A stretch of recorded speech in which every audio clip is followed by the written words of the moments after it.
Hi, welcome to our chem lab. Today we'll be teaching you how to make a dilution. We'll be using the equation M1V1 equals M2V2. Before we get started, we have to go over some very important lab safety. When making a dilution, you may be using dangerous chemicals that could damage your eyes. The damage may even be permanent, so always wear your visor goggles. Okay, goggles on. Today we'll be diluting hydrochloric acid. Suppose we want to make a 50 milliliter solution of 1 molar hydrochloric acid, but we only have a 2 molar hydrochloric acid solution.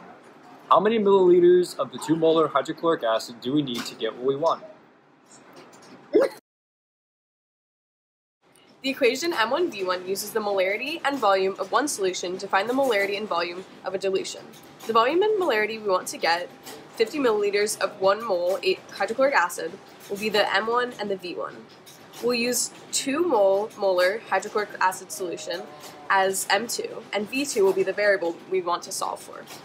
Then we can plug in our known values. So 1 molar HCl times the 50 milliliters of HCl equals 2 molar HCl times the V2 of the HCl.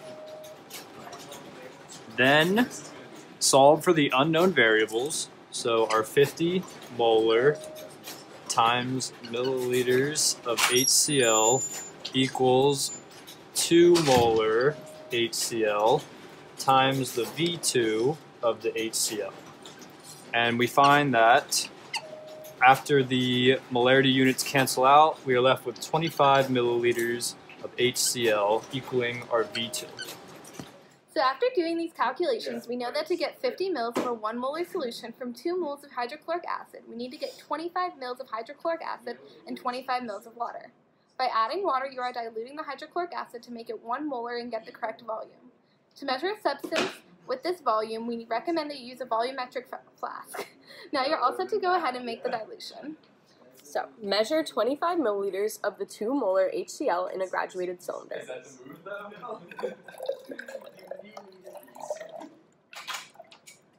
Then, pour this into a volumetric flask. A volumetric flask is used for making solutions because it's precise and only has one measurement.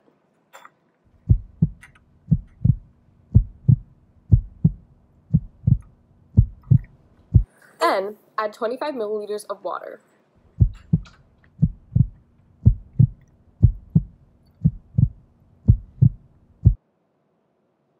And you add the water to get it up to the 50 milliliter line. And there you go. You now have 50 milliliters of a 1 molar hydrochloric acid solution. Thanks for watching, have fun, and be safe.